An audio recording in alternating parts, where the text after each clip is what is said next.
I said here reinforcement. I have a new tab if I do that, and that one is called beam reinforcement.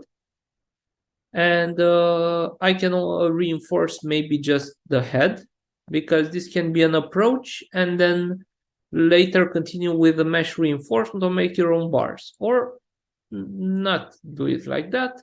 And in that case, you need to specify more reinforcement. So this is a stirrup. I can say feet 10 at 11, and I can have zones of stirrups. So I can have some stirrup zones. If I say stirrup area 3, it means there are actually 3 areas of stirrups. So we can have a look. Let's better see it like this. So towards the ends, you have less concrete. It's a smaller web of the beam. And also the forces are usually, this is simply supported on foundation, but so the forces are higher in that part, in the ending. What you can specify are the spacings, the length of the zones. So I can have the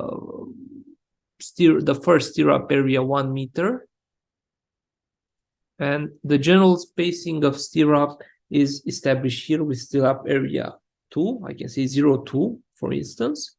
So this is the general spacing of the stirrup, and also I can reduce the diameter to be phi 8.